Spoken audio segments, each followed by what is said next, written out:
மதச்சார்பற்ற முற்போக்கு கூட்டணி கட்சிகளின் வேட்பாளர்களை ஆதரித்து தஞ்சையில் நடைபெறக்கூடிய இந்த மாபெரும் பிரச்சார பொதுக்கூட்டத்திற்கு தலைமையேற்று அதே நேரத்தில் தொடக்கத்தில் வழிமொழிந்து வரவேற்புரை நல்கியிருக்கக்கூடிய தஞ்சை மத்திய மாவட்ட கழகத்துடைய செயலாளர் துரை சந்திரசேகரன் அவர்களே, முன்னிலை பொறுப்பு ஏற்றுள்ள கழகத்தினுடைய பொருளாளர்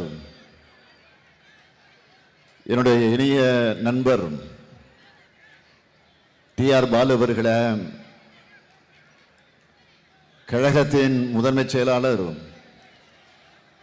மாண்புமிகு அமைச்சர் நேரு அவர்களே,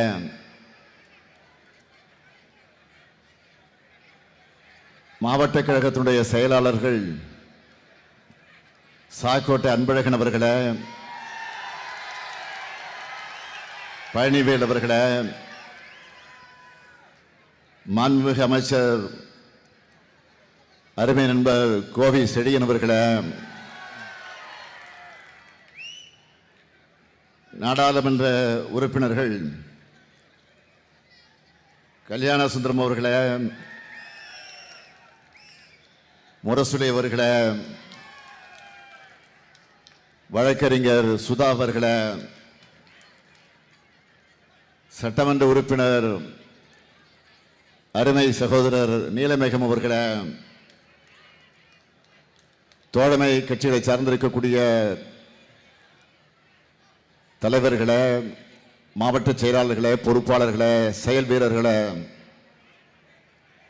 ஒருங்கிணைந்த தஞ்சை மாவட்ட கழகத்தினுடைய நிர்வாகிகளே, தலைமை கழகத்தினுடைய நிர்வாகிகளே, தஞ்சை மாவட்டத்தை சார்ந்த ஒருங்கிணைந்த மாவட்டத்தை சார்ந்த மாநகரம், ஒன்றியம், நகரம், பேரூர், கிளை உள்ளிட்ட பல்வேறு அணிகளை சார்ந்திருக்கக்கூடிய அமைப்பாளர்களே,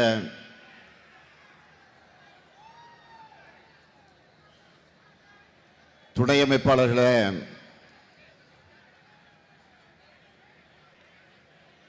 தஞ்சை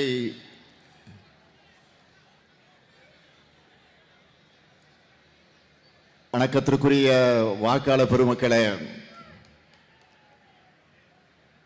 பத்திரிகை மற்றும் ஊடகத்துறை சார்ந்த நண்பர்களே, பெரியோர்களே, தாய்மார்களே, நண்பர்களே, என் உயிரோடு கலந்திருக்கக்கூடிய தலைவர் கலைஞர் அவர்களின்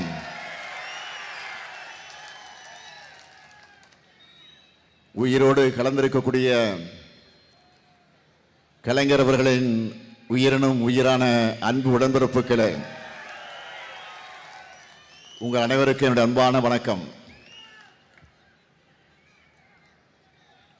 மாடு கட்டி போரடிச்சா மாலாதுன்னு யானை கட்டி போரடிச்ச மண் இந்த தஞ்சை மண்.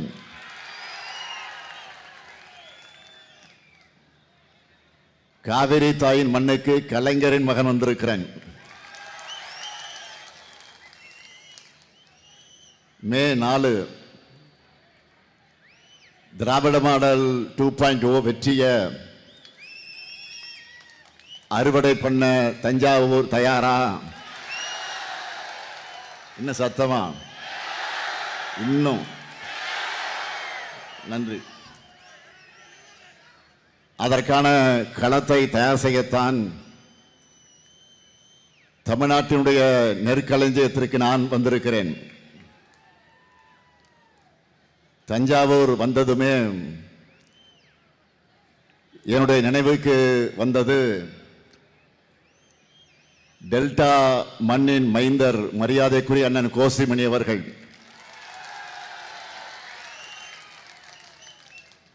அவர் எப்படியெல்லாம் இந்த பகுதியை வளர்த்தெடுத்தார்,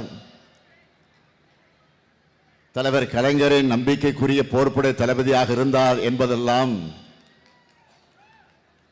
எனக்கு நினைவுக்கு வருகிறது. அப்படி அவர் கட்டி காத்த மண்ணுக்கு இந்த தஞ்சை மண்டலத்திற்கு நான் வந்திருக்கிறேன். தஞ்சை தரணிக்கு வந்தாலே இனம் புரியாத ஒரு கம்பீரம் பிறக்குது. தஞ்சை பெரிய கோயிலை கட்டி சோழ சாம்ராஜ்யத்தை மிகப்பெரிய அளவில் விரிவுபடுத்தின ராஜராஜ சோழனும், கங்கை வரை சென்று வெற்றி கொடி நாட்டின ராஜேந்திர சோழனும் தமிழர்களுடைய கம்பீரத்திற்கு காரணம். இப்படி சிறப்புகளுக்கு பஞ்சமில்லாத மாவட்டத்திற்கு நம் ஆட்சி, இந்த சிறப்பான நம்முடைய ஆட்சி தொடர ஆதரவை கேட்டு வந்திருக்கிறேன். தஞ்சைக்கு நான் வர்றது புதுசா? பல்வேறு நிகழ்ச்சிகளுக்கு, விழாக்களுக்கு வந்ததுண்டு. அரசு நலத்திட்ட விழாக்கள், கல்லணையிலிருந்து பாசனத்திற்கு நீர் திறந்து விடுகிற நிகழ்வு, பீமனோடை தூர்வாரும் பணிகள் ஆய்வு, ஆலக்குடியில தூர்வாரும் பணிகள் ஆய்வு, திராவிடர் கழகம் நடத்திய கலைஞர் நூற்றாண்டு விழா, இங்க இருக்கக்கூடிய மேடையில் இருக்கக்கூடிய சகோதரர் துரை சந்திரசேகரன் இல்லத்தினுடைய திருமண விழா, நாடாளுமன்ற தேர்தல் பரப்புரை என்று இப்படி தொடர்ந்து வந்துகிட்டே இருக்கிறேன். ஏன் அண்மையிலே கூட நம்முடைய அருமை சகோதரர் வைத்திலிங்கம் தலைமையில் பல்லாயிரம் பேர் கழகத்தில் இணைஞ்ச நிகழ்ச்சிக்கு வந்து நான் கலந்துகிட்டு அது முடிஞ்சதும் டெல்டா மண்டல வெல்லும் தமிழ் பெண்கள் மாநாட்டை தஞ்சாவூர்ல நடத்தினோம். அதுக்காகவும் வந்திருந்தேன். அடுத்து இப்போ என்னுடைய பரப்புரை பயணத்தை தொடங்கினதும் இதே ஒருங்கிணைந்த தஞ்சை மாவட்டத்தை சார்ந்த திருவாரூர் தான். தொடர்ந்து மாநிலத்தில் தெற்கு, மேற்கு, வடக்குன்னு சுத்தி திரும்பவும் இதய பகுதியான டெல்டாவுக்கே வந்துட்டேன். திராவிட மாடல் ஆட்சி, இந்த நல்லாட்சி தொடரணும் என்று தமிழ்நாடு இன்றைக்கு சொல்லுது. அதுக்கு தஞ்சையும் ரெடியா? 200 உறுதியா? 200 உறுதியா? இன்னும் சத்தமா? நன்றி. 200 தொகுதின்னு சொல்லிட்டு இருந்தேன். இப்போ 200 தொகுதியை தாண்டி வெல்வோம் என்ற நம்பிக்கை நாளுக்கு நாள் கூடிக்கிட்டே போகுது. நமது வெற்றி வேட்பாளர்களை அறிமுகப்படுத்தலாமா? உங்க அனுமதியோடு முதல்ல திருவிடைமருதூர் சட்டமன்ற தொகுதி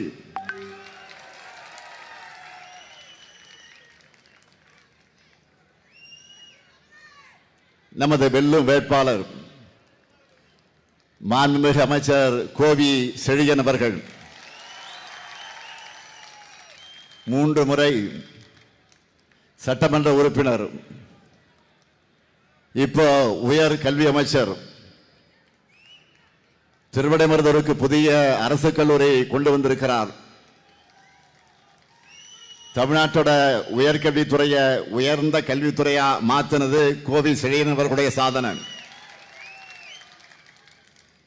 அவருக்கு உதயசூரியன் சின்னத்தில் வாக்குகளை அளிக்க வேண்டும். அடுத்து திருவையாறு சட்டமன்ற தொகுதி நமது வெல்லும் வேட்பாளர் துரை சந்திரசேகரன், தஞ்சை மத்திய மாவட்ட கழகத்தின் செயலாளர்.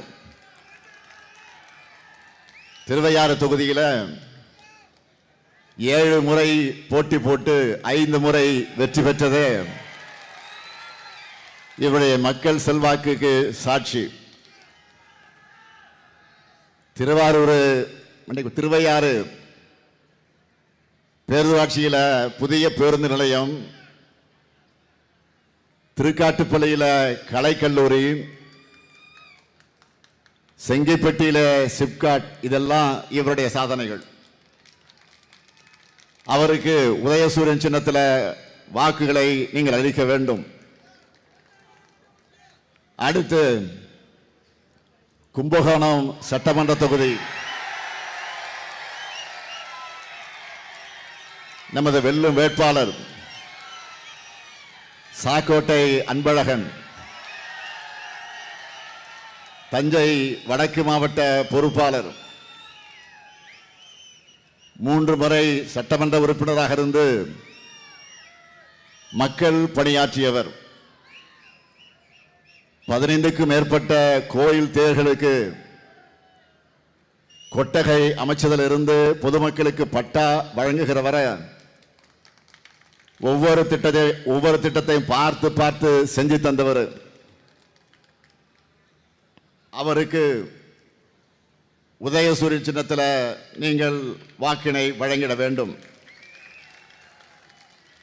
அடுத்து ஒரத்தநாடு சட்டமன்ற தொகுதி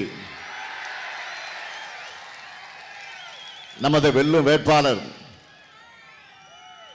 ஆர் வைத்திலிங்கம் அவர்கள், முன்னாள் அமைச்சராக பல்வேறு துறைகளை கவனித்தவர். ஒரத்தநாடு வட்டாரத்தில் ஓய்வில்லாத உழைப்பாளி. இன்னைக்கு அடிமைகளில் கூடாரமாக அதிமுக மாறிவிட்ட சூழல்ல கழகத்தில் இணைஞ்சு உதயசூரிய சின்னத்தில் போட்டியிடுகிறார் சகோதரர் வைத்திலிங்கம் அவர்கள். அவருக்கு வெற்றி சின்னமாம் உதயசூரியன் சின்னத்தில் நீங்கள் வாக்குகளை அளிக்க வேண்டும். அடுத்து பாபநாசம் சட்டமன்ற தொகுதி நமது வெல்லும் வேட்பாளர் இந்திய யூனியன் முஸ்லீம் லீக் கட்சியை சார்ந்த ஷாஜகான் அவர்கள். கல்வியாளரான ஷாஜகான் இந்திய யூனியன் முஸ்லீம் லீக் கட்சியோட மாநில செயலாளராக இருக்கிறார். என்னுடைய பெருமதிப்பிற்குரிய தகைசால் தமிழர் பேராசிரியர் ஐயா காதர் மைதீன் அவர்களின் ஆதரவு பெற்ற வேட்பாளர். அவருக்கு ஏணி சின்னத்தில் வாக்குகளை அளிக்கணும். அடுத்து பட்டுக்கோட்டை சட்டமன்ற தொகுதி நமது வெல்லும் வேட்பாளர் அண்ணாதுரை அவர்கள். இளைஞர் அணியிலே தொடங்கி கழகப்பணி ஆற்றி 1989, 2021 ஆகிய 2 தேர்தலில் பட்டுக்கோட்டை தொகுதியில் வென்றவர். பல்வேறு பணிகளை தொகுதிக்கு சேர்ந்திருக்கிறார். மீண்டும் அவருக்கு பட்டுக்கோட்டை மக்கள் உதயசூரியன் சின்னத்தில் வாக்கினை வழங்கிட வேண்டும். அடுத்து பேராவூரணி சட்டமன்ற தொகுதி நமது வெல்லும் வேட்பாளர் அசோக்குமார் அவர்கள். விவசாயத்தை தொழிலாக கொண்டவர். ஏற்கனவே பேராவூரணி சட்டமன்ற உறுப்பினராக சிறப்பாக பணியாற்றி இருக்கிறார். சுற்றுலா தலமான மனோராவில் அழகிய பூங்காவும் படகுகளும், மல்லிப்பட்டினத்தில் தூண்டில் வளைவு திட்டமும் கொண்டு வந்திருக்கிறார். அசோக்குமாருக்கு மீண்டும் உதயசூரியன் சின்னத்தில் வாக்கினை அளிக்க வேண்டும். நிறைவா தஞ்சாவூர் சட்டமன்ற தொகுதி நமது வெல்லும் வேட்பாளர் சன் ராமநாதன் அவர்கள். இளைஞரணியில மாவட்ட அமைப்பாளராக இருக்கக்கூடிய இவர் தஞ்சை மாநகராட்சி மேயராக சிறப்பாக பணியாற்றி மாநகரத்துடைய வளர்ச்சிக்கு அடித்தளம் அமைச்சவர். தம்பி சன் ராமநாதனுக்கு உதயசூரியன் சின்னத்தில் உங்கள் பொன்னான வாக்குகளை அளிக்க வேண்டும். இந்த 8 பேருடைய வெற்றி உறுதியா? நிச்சயமா? சத்தியமா? நன்றி. வேட்பாளர் உட்காரலாம். இப்போ உங்களுக்கு சீட் கன்ஃபார்ம் ஆயிடுச்சு, உட்காருங்க.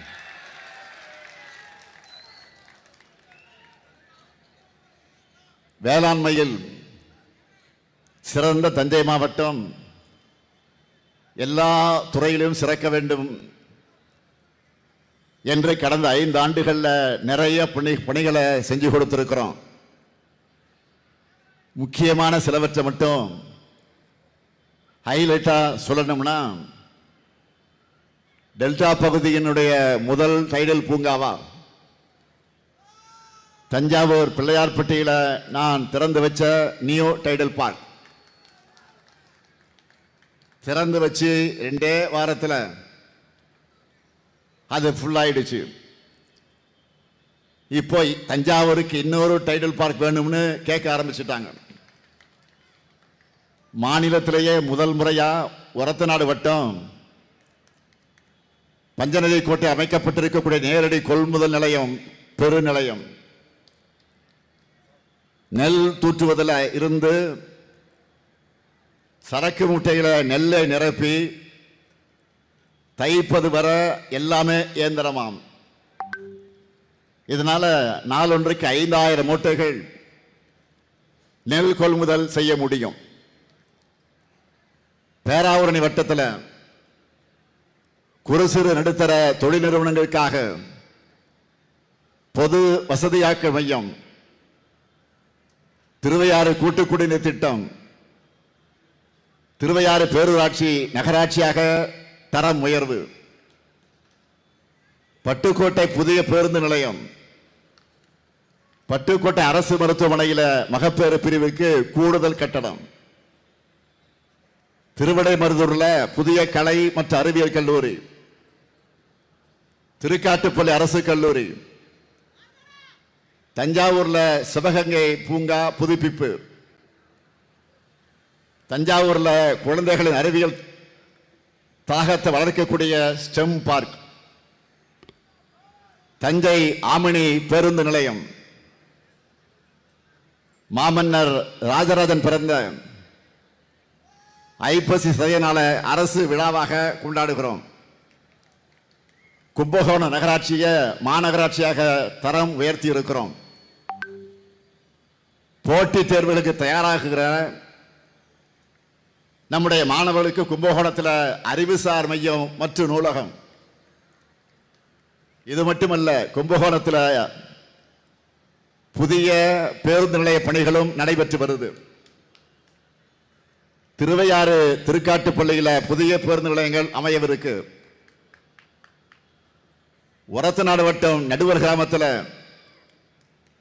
170 கோடி மதிப்பிலான புதிய சேமிப்பு கிடங்கு பணிகள் விரைவில் முடிக்கப்படவிருக்கிறது. தஞ்சை தமிழ் பல்கலைக்கழக வளாகத்தில் மிகப்பெரிய சோழர்கள் அருங்காட்சியகம் அமைக்க அடிக்கல் நாட்டியிருக்கிறேன்.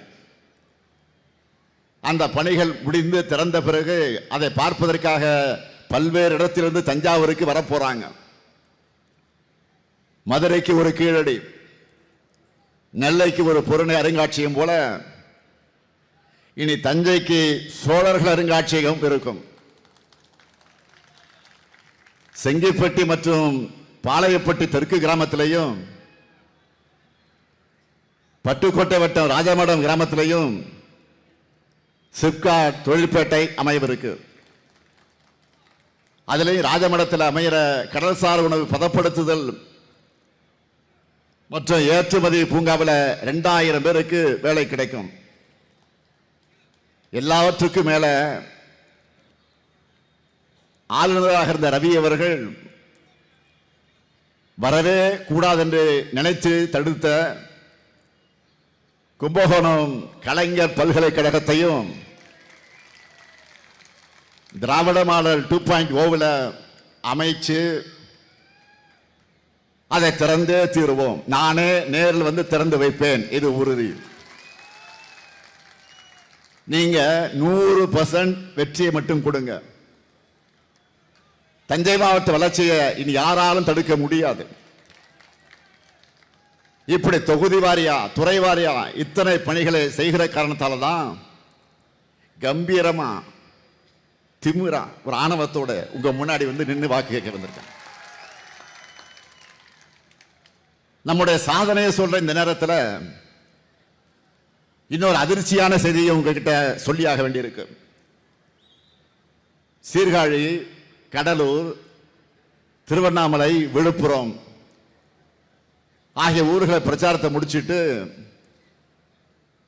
நான் சென்னைக்கு போனதும் அதிகாரிகள் ஒரு கடிதத்தை என்கிட்ட காமிச்சாங்க.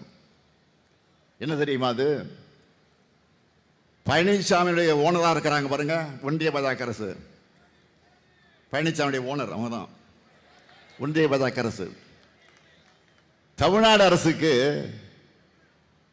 அனுப்பி இருக்கக்கூடிய கடிதம் அது. தமிழ்நாடு அரசுக்கு ஒன்றிய அரசு ஒரு கடிதம் அனுப்பியிருக்கு. இப்படி கூட ஒருத்தரால யோசிக்க முடியுமா என்பது போல அந்த கடிதம் அமைஞ்சிருக்கு. அதுல என்ன சொல்லியிருக்காங்கன்னா, நல்லா கவனிங்க. அதுல என்ன சொல்லியிருக்காங்கன்னா, தமிழ்நாடு அரசு வழங்கக்கூடிய ஊக்கத்தொகையால நெல் உற்பத்தி நிறைய பெருகி வருதாம். அப்படி பெருகிற காரணத்தினால பல்வேறு பிரச்சனைகள் உருவாகுதாம். அதனால தமிழ்நாடு அரசு நெல்லுக்கு வழங்கிட்டு இருக்கக்கூடிய ஊக்கத்தொகையை மறுபரிசீலனை செய்யணுமா. இந்த கொடுமை பாருங்க. மொத்தத்தில் நெல்லுக்கு ஊக்கத்தொகை வழங்கக்கூடாது என அறிவுறுத்தி ஒன்றிய அரசு நமக்கு கடிதம் அனுப்பியிருக்காங்க. அதுவும் தமிழ்நாட்டை சார்ந்தவர் என மூச்சுக்கு மூச்சு சொல்லிக்கிற அம்மையார் நிர்மலா சீதாராமன் அவர்களுடைய நிதி அமைச்சகம் இந்த கடிதத்தை அனுப்பியிருக்கு. உண்மையிலே தமிழர் என்ற உணர்வு இருந்தா இதுக்காவது பழனிசாமி அவர்கள் வாய் திறந்து அவங்க ஓனரான பாஜகவை கண்டிப்பாரா? வெக்கம், மானம், சூடு, சுரணம் இருந்தா பாஜகவை கண்டிக்க எடப்பாடி தயாரா? இல்ல அசிங்கமா வழக்கம் போல அவதூறு பேச மட்டும்தான் அவர் வாய் திறப்பாரா? விவசாயிகளுக்கு எவ்வளவு பெரிய துரோகம் இது. இன்னொரு முக்கியமான விஷயத்தை உங்கள்கிட்ட நான் நினைவுபடுத்துறேன். 4 ஆண்டு காலம் முதலமைச்சராக இருந்த போலி விவசாயி பழனிசாமி ஆட்சியில் தமிழ்நாட்டுக்கு உணவளிக்கக்கூடிய வேளாண் பெருமக்களுக்கு மாநில அரசு வழங்குகிற நெல்லுக்கான ஊக்கத்தொகையை ₹1 கூட அவர் உயர்த்தி தரல. பச்சை துண்டை போட்டுக்கிட்டு பழனிசாமி விவசாயிகளுக்கு பண்ணதெல்லாம் பச்சை துரோகம் தான் பண்ணார். இதுவே நம்ம திராவிட மாடல் ஆட்சியில் இந்த ஊக்கத்தொகையை சன்னரக நெல்லுக்கு குவிண்டால் ஒன்றுக்கு ₹70 156 ஆகும். பொதுரக நெல்லுக்கு குவிண்டால் ஒன்றுக்கு ₹50 131 உயர்த்தி வழங்கியிருக்கிறோம். அதனாலதான் நெல்லுக்கு குவிண்டால் ஒன்றுக்கு ₹2500 வழங்குவோம்னு 2021ஆம் ஆண்டு திமுக தேர்தலுக்கு சொன்னதை செஞ்சு காட்டியிருக்கோம். செஞ்சோமா இல்லையா? கடந்த 5 ஆண்டுகள ஊக்கத்தொகை மட்டும் ₹2500 கோடி அதிகமான நிதி விவசாயிகளுக்கு வழங்கப்பட்டு இதனால 30 லட்சம் விவசாயிகள் பயனடைந்திருக்காங்க. நான் மீண்டும் இந்த தஞ்சை மண்ணில் நின்று உறுதியா சொல்றேன், நெல் குவிண்டால் ஒன்றுக்கு ₹2500 என 2021ஆம் ஆண்டு தேர்தலுக்கு சொன்னபடியே செஞ்சோம். அதே போல இப்போ 2026 தேர்தல் அறிக்கை சொல்லியிருப்பது போலவே அடுத்து அமையவிருக்கக்கூடிய திராவிட மாடல் 2.0 ஆட்சியில் குவிண்டால் ஒன்றுக்கு ₹3500 வழங்க போகிறோம் என்று உறுதியா சொல்றேன். ஒன்றிய பாஜக அரசும் அடிமை பழனிசாமியின் அதிமுக சேர்ந்து இதை தடுக்க என்ன முயற்சி பண்ணாலும், எவ்வளவுதான் தடுக்க திட்டமிட்டாலும் அதையெல்லாம் இந்த முத்துவேல் கருணாநிதி ஸ்டாலின் முறியடிப்பான். உலகத்துக்கே உணவளிக்கிற விவசாயிகளுக்கு உரிய விலையை நான் நிச்சயம் உறுதி செய்வேன். முடிஞ்சா தடுத்து பாருங்க. இந்த டெல்டா மண்டல விவசாயிகளுக்காக இன்னும் என்னென்ன சாதனைகளை பண்ணியிருக்கோம்னு நான் சுருக்கமா சொல்றேன். தமிழ்நாட்டு வரலாற்றிலேயே முதல் முறையா வேளாண்மைக்காக தனி நிதிநிலை அறிக்கை தாக்கல் செஞ்சிருக்கிறோம். கடந்த 5 வருஷமா முக்கியமா குறித்த நாள்ல டெல்டா பாசனத்துக்காக மேட்டூர் அணையை திறந்து வச்சிருக்கிறேன். 5 வருஷமா தொடர்ந்து நம்ம ஆட்சியில கடந்த 5 வருஷமா மண்ணும் மக்களும் மகிழ்ச்சியா இருக்காங்க. காவிரி டெல்டா பகுதிகளில் 24,833 கிலோமீட்டர் நிலத்திற்கு தூர்வாரக்கூடிய பணிகள் 459 கோடி ரூபாயில சிறந்த முறையில் மேற்கொண்டு கடைமடை விவசாயிகள் போற்றக்கூடிய நிர்வாகத்தை வழங்கி இருக்கிறார். 2021 2022 முதல் கடந்த ஆண்டு வரை குறுவை சிறப்பு தொகுப்பு திட்டம் வழங்கி இருக்கிறார். ஆனா பழனிசாமி ஆட்சியில் விவசாயிகளுக்கு செய்யப்பட்டதெல்லாம் வெறும் வேதனைகள் தான். விவசாயிகளுக்கு அவர் செஞ்ச துரோகங்கள் 1 2 அதையெல்லாம் ஒரு நாள் போதுமா சொல்வதற்கு? போதாது. காவேரி காப்பாளர்னு தனக்குத்தானே பட்ட பேர் வச்சுக்கிட்டார். அவர் உண்மையான விவசாயியாக இருந்தா இந்தியா முழுக்க உழவர் பெருமக்களை எதிர்த்து போராடின 3 வேளாண் சட்டங்களை ஆதரிச்சிருப்பாரா?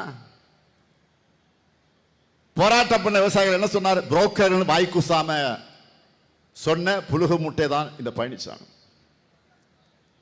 அதிமுக ஆட்சியில் இந்த டெல்டா மாவட்டங்களில் இயற்கை சீற்றம் நடந்தப்போ இங்குள்ள மக்களை காப்பாற்றினாரா பழனிசாமி? இந்த டெல்டா மாவட்டத்தை சார்ந்த அன்றைய அமைச்சர் OS மணியன் வந்தப்போ மக்களை விரட்டி அடிச்சாங்க. சுவர் மேல ஏறி குதிச்சு அவர் தப்பிச்சு ஓடின நிலையெல்லாம் ஏற்பட்டுச்சு. நீங்களாம் பார்த்துருப்பீங்க அந்த வீடியோவில். அதெல்லாம் நினைவில்லையா? விவசாயிகளுக்கு PM கிசான் திட்டத்தில் 110 கோடி ரூபாய் ஊழல் நடந்ததும் அதிமுக ஆட்சியில் தான். விவசாயிகளுக்கு சேர வேண்டிய நிதியை யாருக்கோ கொடுத்தார் பழனிசாமி.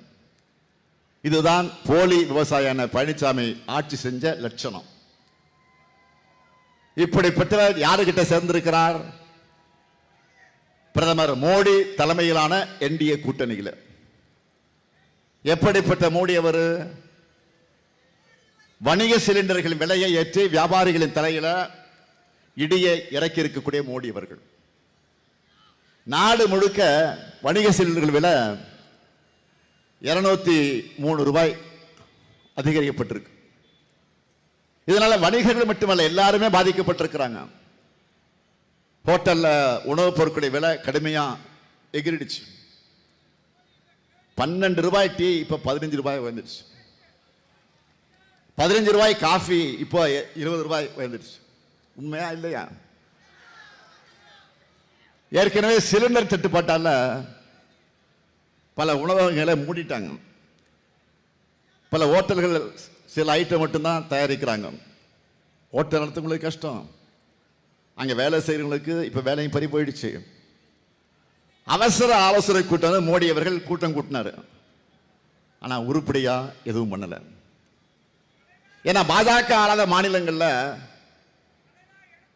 அதிகாரிகளை எப்படி பந்தாடலாம் என்பதில் தான் ஒன்றிய அரசுடைய மொத்த கவனம் இப்போ இருக்கு.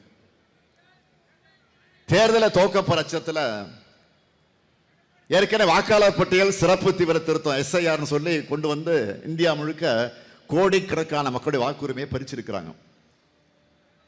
அதை முடிச்சுட்டு அடுத்து என்ன பண்றாங்க?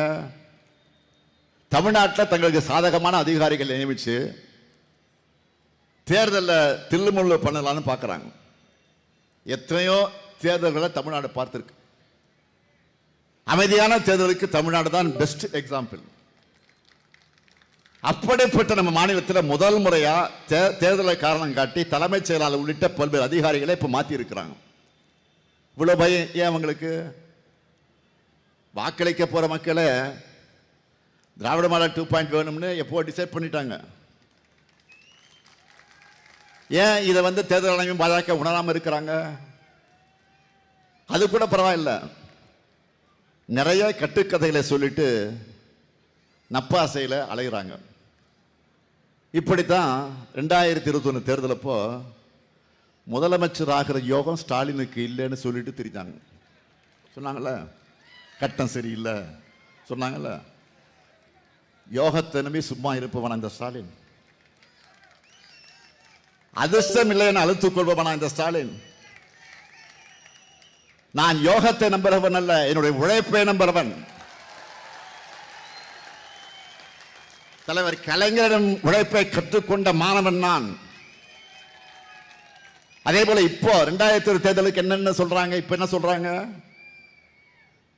திமுகவில் யாரும் தொடர்ந்து 2 முறை யாரும் முதலமைச்சர் ஆனது இல்லையா? போன முறை நீங்க சொன்னதை உடைச்சு நான் முதலமைச்சர் ஆனேன். 2வது முறை இல்லைன்னு சொல்றாங்கல்ல, அதையும் உடைக்கிறேன் பாருங்க. என் உயிரோடு கலந்திருக்கக்கூடிய தலைவர் கலைஞருடைய அன்பு உடன்பிறப்புகள் இருக்காங்க, மக்கள் நம்பக்கம் இருக்காங்க. எல்லாத்தையும் உடைச்சு 2021 பெற்றதை விட அதிக தொகுதியில் வென்று ஆட்சிக்கு வருவோம் பாருங்க. எதிரிகள் வெட்டிக்கதை பேசிட்டு கனவு கண்டுட்டு இருக்காங்க. நாம தமிழ்நாட்டை முன்னேற்றுகிற கனவை காண்போம். 10 ஆண்டுகள் தொடர்ந்து ஆளும் வாய்ப்பு திமுகவுக்கு கிடைச்சா தமிழ்நாட்டின் வளர்ச்சி எப்படி இருக்கும்னு 2031 நாம காட்டுவோம். ஆல்ரெடி ரிசல்ட் பார்த்துட்டோம். எப்படி தெரியுமா? 2026 தேர்தலின் சூப்பர் ஸ்டாரை இறக்கிட்டோம். சூப்பர் ஸ்டார் தான். சூப்பர் ஸ்டார் யாருன்னு கேட்டா தேர்தல் அறிக்கையை சொல்வோம். இனி யார் வந்தாலும் நம்ம வெற்றி தடுக்க முடியாது. நான் பிரச்சாரத்துக்கு வர்றதுக்கு முன்னாடியே நம்ம சூப்பர் ஸ்டார் டிவி மூலம், பேப்பர் மூலம், சோசியல் மீடியா மூலம் எல்லார்கிட்டையும் பிரச்சாரத்தை ஸ்டார்ட் பண்ணிட்டாரு. அதுல சில சூப்பர் டூப்பர் அறிவிப்புகளை மட்டும் இப்போ சொல்லவா? முதல்ல என்ன அறிவிப்பு சொல்லுங்க பாப்போம்.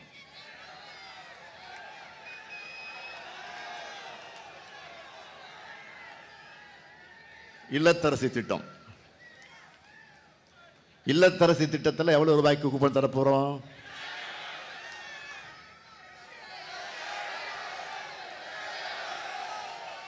8000 ரூபாய்க்கு coupon.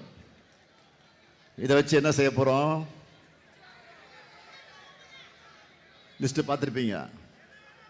Washing machine, fridge, TV, grinder, mixie, microwave oven, induction stove, என்ன வேணாலும் வாங்கிக்கலாம், எங்கே வேணாலும் வாங்கிக்கலாம்.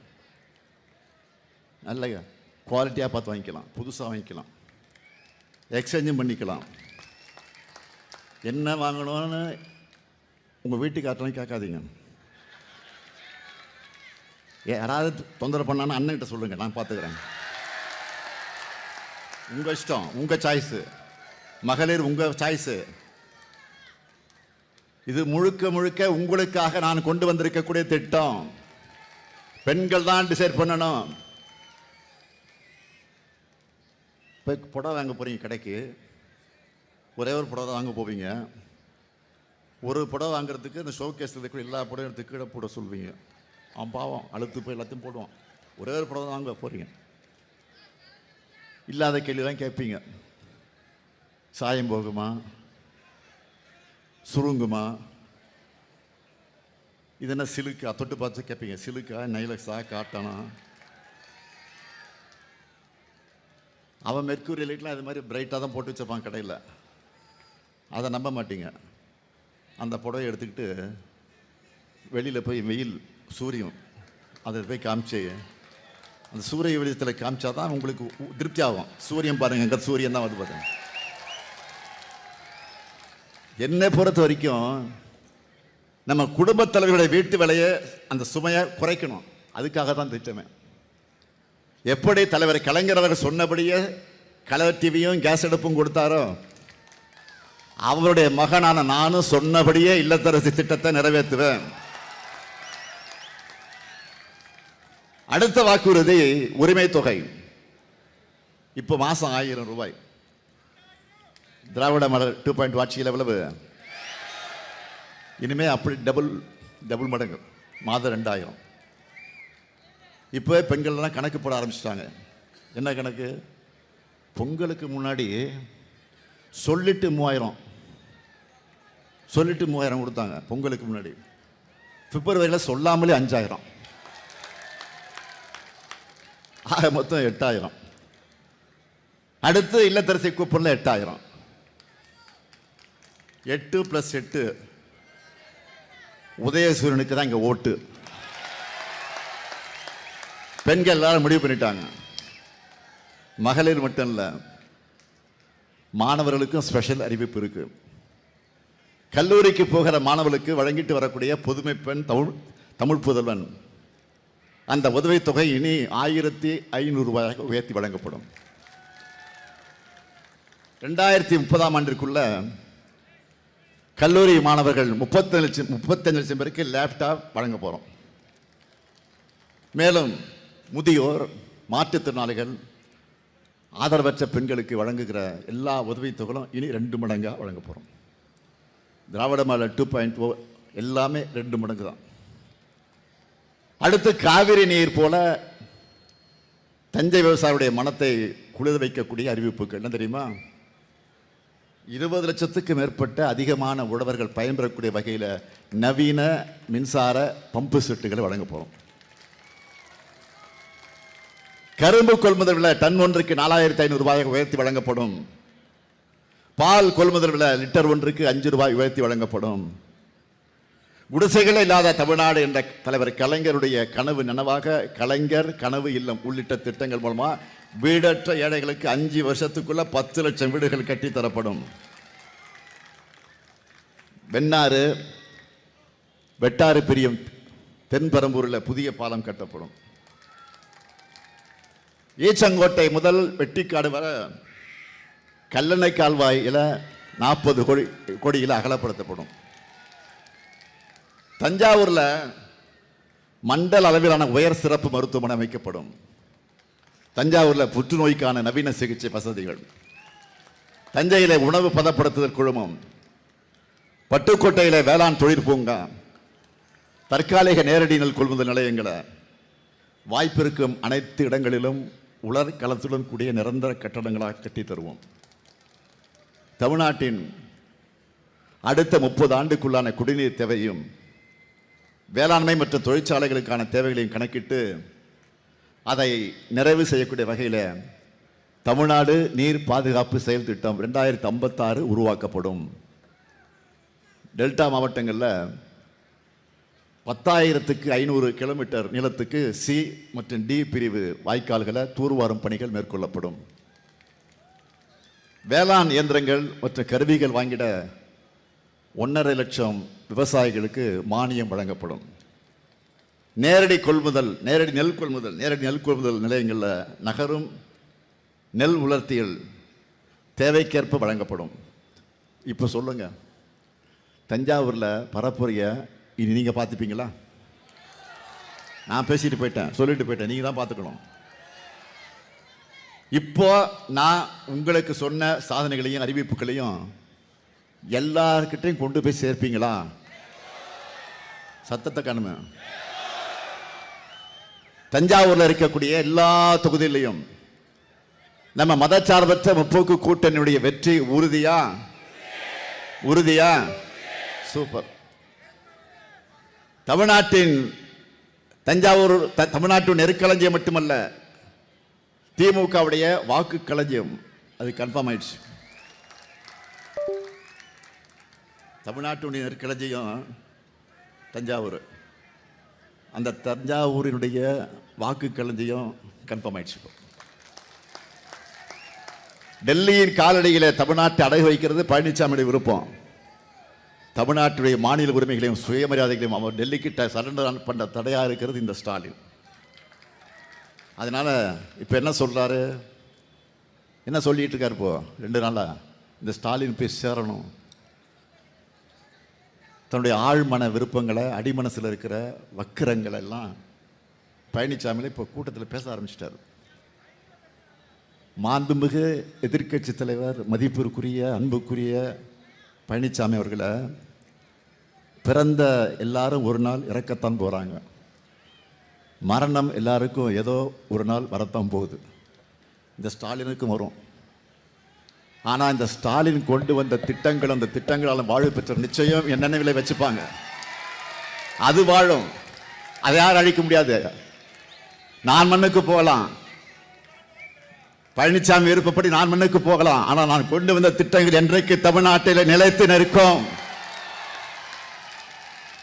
என்னை பொறுத்தவரை தலை சிறந்த தமிழ்நாட்டை, தலை நிமிர்ந்த தமிழ்நாட்டை உருவாக்க என்னுடைய இறுதி மூச்சு வரை நான் ஓய்வில்லாமல் உழைப்பேன். இன்னும் சொல்றேன், என் சக்தியை மீறியும் உழைக்க தயாராக இருக்கிறேன். திராவிட இயக்கத்தினுடைய கொள்கை வாரிசுகளும் திமுக இருக்கிற வரை பழனிசாமியுடைய எண்ணம் பலிக்கவே பலிக்காது. தமிழ்நாட்டு மக்கள் பழனிசாமியுடைய ஆணவ பேச்சுக்கு முடிவு கட்ட அதற்குரிய நாள் தான் ஏப்ரல் 23. அதுக்கு திருவிடைமருதூர் தொகுதியிலே கோவி செழியனுக்கும், திருவையாறு தொகுதியிலே துரை சந்திரசேகரனுக்கும், கும்பகோணம் தொகுதியிலே சாக்கோட்டை அன்பழகனுக்கும், வரத்தநாடு தொகுதியிலே ஆர் வைத்திலிங்கம் அவர்களுக்கும், பட்டுக்கோட்டை தொகுதியில் அண்ணாதுரை அவர்களுக்கும், பேராவூரணி தொகுதியில் அசோக்குமார் அவர்களுக்கும், தஞ்சாவூர் தொகுதியிலே சன் ராமநாதன் அவர்களுக்கும் உதயசூரி சின்னத்திலும் வாக்குகளை வழங்கி பெருவாரியான வாக்குகளை வெற்றி பெற வைக்கணும். அதே போல பாபநாசம் தொகுதியில் நம் கொள்கை தோழமை இந்திய முஸ்லீம் லீக் கட்சியை சார்ந்த ஷாஜகான் அவர்களுக்கு ஏணி சின்னத்தில் வாக்களித்து பெருவாரியான வாக்கு வித்தியாசத்தில் வெற்றி பெற வைக்கணும். ஒரு விஷயத்தை நீங்க நல்லா புரிஞ்சுக்குங்க, மற்றவங்களுக்கு எடுத்து சொல்லுங்க. நாம போராடுறது ஒரு கட்சியுடைய வெற்றிக்காக அல்ல, நல்லா கவனிங்க, ஒரு கட்சியுடைய வெற்றிக்காக அல்ல, ஒரு கூட்டணி வெற்றிக்காகவோ இல்ல, ஒட்டுமொத்த தமிழ்நாட்டின் வெற்றிக்காக.